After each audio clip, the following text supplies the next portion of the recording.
Alhamdulillahi Rabbil Alamin. Wa sallallahu ala nabiyyina Muhammadin wa ala alihi wa sahbihi ajma'in, amma ba'd. Kaum muslimin dan muslimat yang dirahmati oleh Allah Subhanahu wa taala, pada pertemuan perdana kali ini kita akan membahas sebuah tema yang sangat penting, yaitu bagaimana meningkatkan semangat dalam menuntut ilmu tatkala futur melanda. Tentunya tema ini sangat penting untuk diketahui kita semua. Terlebih-lebih dalam beberapa bulan ini sampai sekarang Allah Subhanahu wa taala menguji kita dengan sebuah bencana atau dengan sebuah musibah yang dinamakan musibah virus corona COVID-19, di mana wabah ini mengakibatkan begitu banyak perubahan yang sangat signifikan dalam seluruh kehidupan manusia, baik dari sisi sosial, baik dari sisi ekonomi, baik dari sisi pendidikan, maupun dari sisi agama. Tentunya wabah corona ini sedikit banyak berdampak pada umat Islam secara khusus yang berkaitan dengan peribadatan secara kolektif di masjid, baik itu sholat maupun thalabul ilmi, menuntut ilmu, atau syiar-syiar agama yang lainnya. Nah, akibat wabah ini pula, tentu tidak sedikit pula di antara kaum muslimin yang menjadi futur akibat rutinitas yang biasa dilakukan menjadi berubah dengan aturan-aturan yang sangat ketat. Dengan dasar inilah kita ingin membangkitkan kembali agar para penuntut ilmu semangat kembali untuk menuntut ilmu, walaupun hanya di media sosial dan di masjid dalam bentuk-bentuk yang diatur dengan protokol kesehatan oleh pemerintah. Maka kita akan membahas tentang futur pada pertemuan perdana kali ini. Kaum muslimin dan muslimat yang dirahmati oleh Allah Subhanahu wa taala, di dalam sebuah hadis yang diriwayatkan oleh Imam Ahmad di dalam musnadnya, hadis ini disahihkan oleh Syekh Albani rahimahullahu taala, di mana Rasulullah SAW bersabda, "Inna likulli amalin syarratan wa syarratu ila fatratin, faman kanat fatratuhu ila sunnati faqad ihtada, wa man kanat fatratuhu ila ghairi dzalik faqad dhalla." Sesungguhnya setiap amalan itu ada masa semangatnya, dan di mana masa semangat tersebut, pada waktu tertentu dia akan bergulir menuju masa futur atau masa lemah. Nah, barang siapa yang di masa futurnya dia kembali kepada sunnahku, yaitu sunnah Rasulullah SAW, maka dia akan mendapat petunjuk. Dan barang siapa yang dia tatkala futur tidak kembali kepada sunnahku, yaitu tidak kembali kepada sunnah Rasulullah SAW, maka dia akan tersesat. Banyak hadis-hadis yang semisal ini dari berbagai macam jalan, semuanya menunjukkan bahwa futur akan menimpa semua manusia yang ketika mereka berjalan menuju Allah Subhanahu wa taala, baik dia para tulabul ilmi, baik dia para pendidik, baik dia itu para da'i ataupun kaum muslimin secara umum, tidak akan terlepas dari ini. Demikian juga sungguh Rasulullah sallallahu alaihi wasallam beliau memohon perlindungan kepada Allah Subhanahu wa taala dari penyakit futur ini. Sebagaimana di dalam beberapa hadis yang sahih yang di dalamnya Rasulullah SAW memohon perlindungan dari kemalasan. Kemalasan kita tahu itu bagian dari kefuturan. Di mana lafaz doa tersebut Rasulullah sebutkan, Allahumma inni a'udzubika minal kasali wal harami wal ma'thami wal maghrami.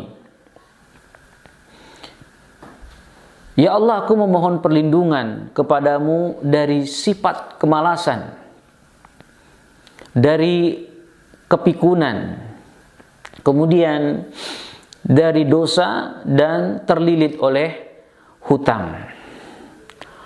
Oleh karena inilah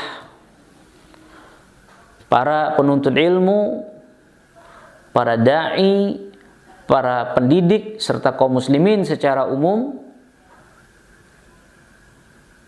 benar-benar harus bisa memahami apa itu hakikat futur, yang dengan pengetahuan ini dia akan bisa menjaga keberkahan imannya di dalam hati. Dia akan dapat menjauhkan segala berbagai macam yang dapat merusak imannya di dalam hati. Dan di antara penyakit yang paling berbahaya yang merasuk, menyebar di dalam hati seorang hamba adalah kefuturan. Kaum muslimin yang dirahmati oleh Allah Subhanahu wa taala, maka pada pertemuan kali ini kita akan membahas beberapa urgensi pembahasan tema tentang futur. Urgensi yang pertama, bahwa Allah Subhanahu wa taala mencela orang-orang munafik dikarenakan terdapat ciri-ciri kefuturan yang sangat buruk dan sangat parah ada pada diri mereka, yaitu rasa beratnya mereka terhadap sholat, malasnya mereka mengerjakan sholat, bencinya mereka untuk membayar zakat. Sebagaimana Allah Subhanahu wa taala berfirman di dalam surah At-Taubah ayat 54, "Wala ya'tuna as-salata illa wahum kusalah, wala yunfiquna illa wahum karihun." Tidaklah mereka mengerjakan sholat kecuali mereka bermalas-malasan. Tidaklah mereka membayar zakat kecuali mereka dalam keadaan terpaksa atau membenci hal tersebut. Ya. Kemudian Allah Subhanahu wa taala berfirman dalam surah yang lain, yaitu surah An-Nisa ayat 142, Allah Subhanahu wa taala berfirman, "Wa idza qamu ila shalah qamu kusalah yura'una an-nas wa la yadhkuruna Allah illa qalila." Ketika mereka mengerjakan sholat, mereka mengerjakan dengan bermalas-malasan. Ketika mereka sholat, mereka hanya ingin berbuat riya, ingin dipandang oleh manusia. Dan mereka ketika sholat mengingat Allah Subhanahu wa taala hanya sedikit. Kemudian Allah Subhanahu wa taala berfirman di dalam Al-Quran, di dalam surah yang lain, yaitu surah At-Taubah ayat 81, Allah Subhanahu wa taala berfirman, "Farihal mukhallafun bimaq'adihim khilafa Rasulillah sallallahu alaihi wasallam wa karihu ayyujahidu bi anfusihim bi amwalihim wa anfusihim fi sabilillah." Mereka yang terlambat dalam berperang, mereka yang tidak ikut berperang, bergembira di tempat duduk-duduk mereka. sepeninggalan Rasulullah sallallahu alaihi wasallam. Mereka sangat benci untuk berjihad dengan harta mereka. Mereka sangat benci berjihad untuk berkorban dengan jiwa-jiwa mereka di jalan Allah Subhanahu wa taala. Maka dalam ayat ini Allah Subhanahu wa taala menjelaskan sifat orang-orang munafik yang benci terhadap ibadah yang begitu agung, yaitu jihad di jalan Allah Subhanahu wa taala.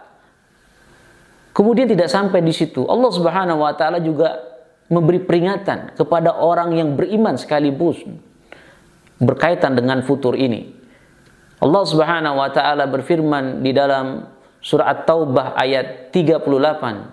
Allah katakan, "Ya ayyuhalladzina amanu ma lakum idza qila lakum infiru fi sabilillahi thaqaltum ilal ardi."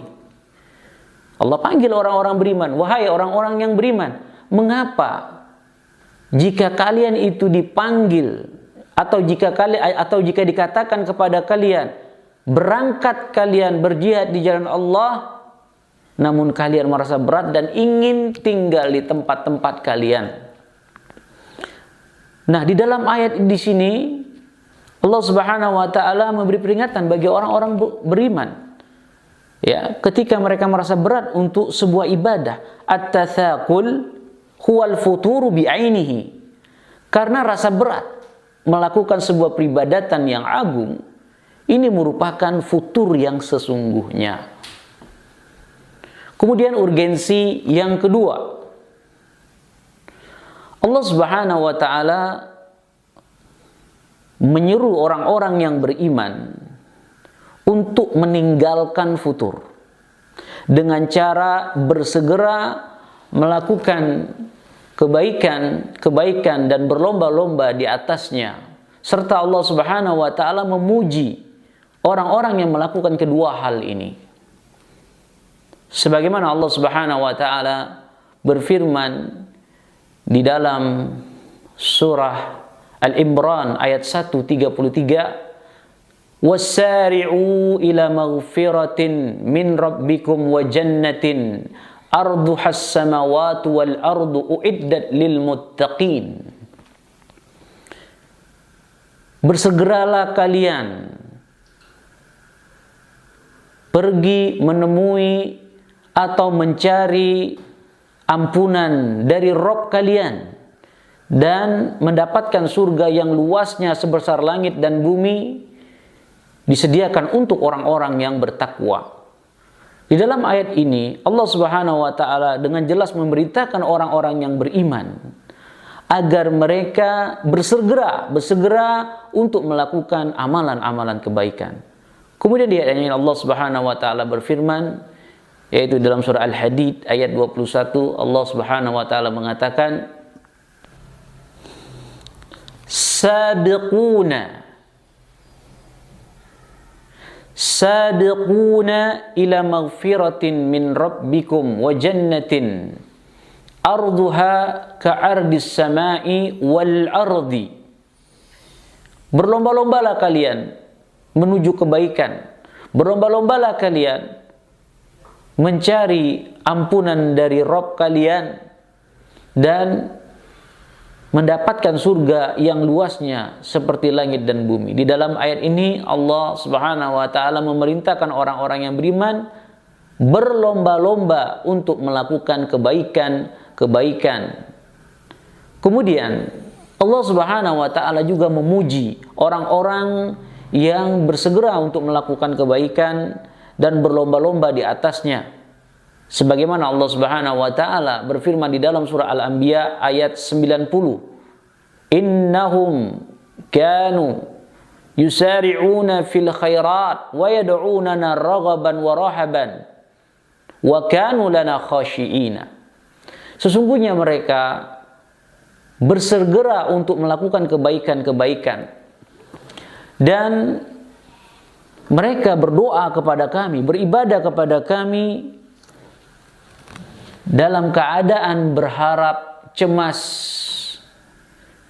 dan mereka khusyuk kepada kami. Di dalam ayat ini asalnya Allah Subhanahu wa taala memuji yaitu para nabi Namun siapa saja di antara orang-orang yang beriman mengikuti para nabi yang memiliki karakter bersegera dalam beramal kebaikan, maka dia akan dimasukkan dalam fadilah ini.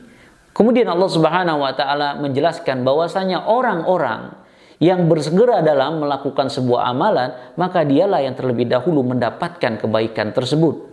Sebagaimana Allah Subhanahu wa taala berfirman di dalam surah Al-Mu'minun ayat 61, "Ulaika yusari'una fil khairat wa hum laha sabiquna."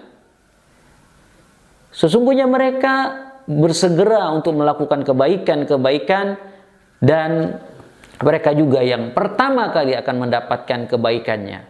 Kemudian Allah Subhanahu wa taala menjelaskan tentang ganjaran orang yang pertama kali beriman, dan mereka lah yang pertama kali akan dimasukkan oleh Allah Subhanahu wa taala ke dalam surga. Sebagaimana Allah Subhanahu wa taala berfirman di dalam surat Al-Waqiah ayat ke-10, "As-sabiquna as-sabiqun ulaikal muqarrabun."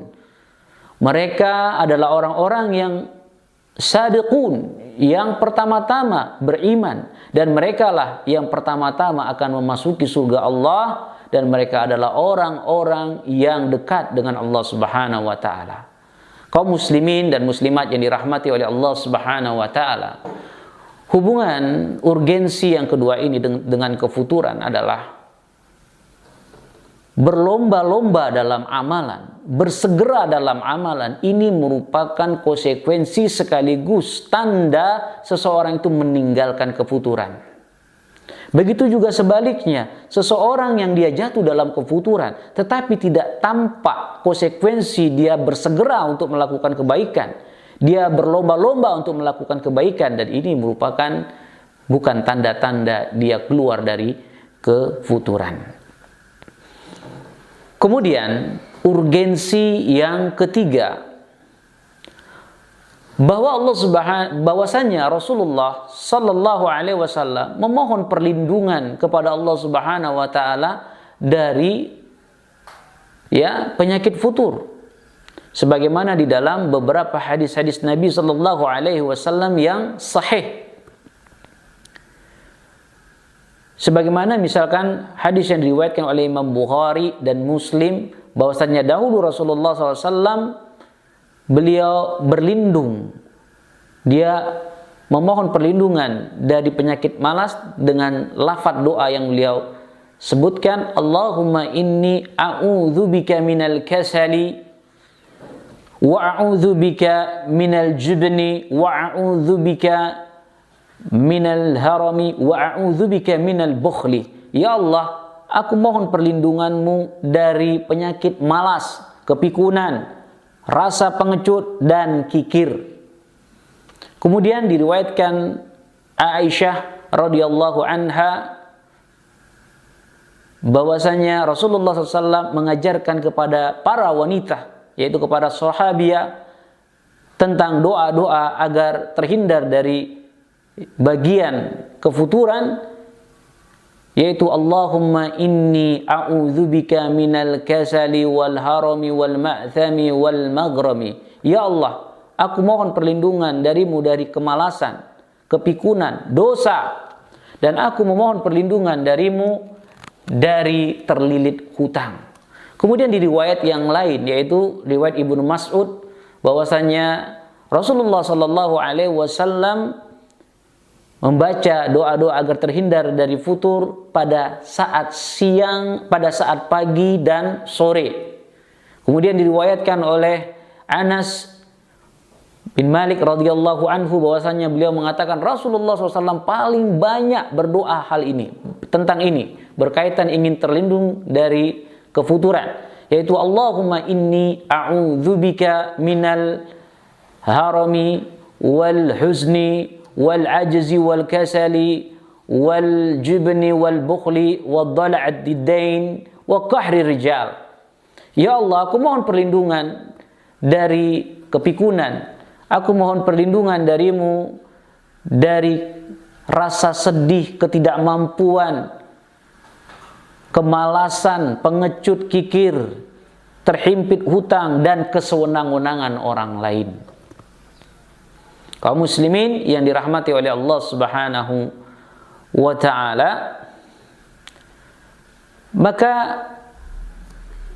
urgensi yang ketiga ini begitu penting untuk kita ketahui dengan cara kita melihat bagaimana apa yang dilakukan Rasulullah untuk agar beliau terhindar dari kefuturan. Kemudian urgensi yang keempat, futur adalah penyakit yang sangat berbahaya, di mana futur dapat mengakibatkan banyak orang jatuh dalam sebuah penyimpangan. Karena keberadaan posisi futur, dia antara komitmen dan penyimpangan. Futur berada di tengah-tengahnya, yaitu futur berada di antara komitmen dan penyimpangan. Bisa saja ketika dia futur, dia kembali kepada komitmen.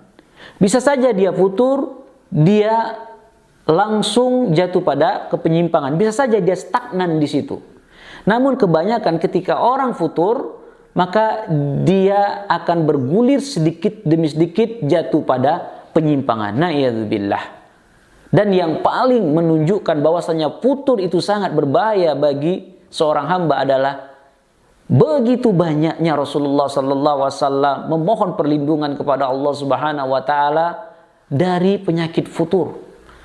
Kemudian Rasulullah SAW juga mengajarkan doa-doa ini kepada para sahabat agar mereka, para sahabat ketika ditimpa oleh futur atau sebelumnya, mereka sudah tahu doa-doa yang diajarkan oleh Rasulullah SAW. Kemudian urgensi yang kelima, bahwa futur ini tidak menimpa orang-orang tertentu saja. Bahkan futur ini terjadi pada seluruh lapisan masyarakat, terjadi pada seluruh golongan, terjadi pada seluruh umur, terjadi pada seluruh keadaan-keadaan. Bahkan tidak ada satupun seseorang yang bisa selamat dari virus futur ini kecuali Allah Subhanahu wa ta'ala selamatkan dia. Namun orang-orang yang seperti ini sangat sedikit. Ya, sangat sedikit sekali. Nah, futur bisa menimpa ulama. Futur bisa terjadi pada penuntut ilmu, pada seorang dai. Futur bisa terjadi kepada seorang pendidik. Ya. Futur bisa terjadi pada orang awam, baik dia tua, baik dia muda. Futur bisa terjadi pada lelaki, wanita, orang kaya, orang miskin, orang sehat, orang yang sakit, orang yang bertakwa, orang yang fasik. Ini bisa terjadi menimpa mereka semua. Kuat dan lemah efek serangan futur, maka itu tergantung dari sebab-sebab atau faktor-faktor yang membuat dia menjadi futur. Kemudian urgensi yang keenam,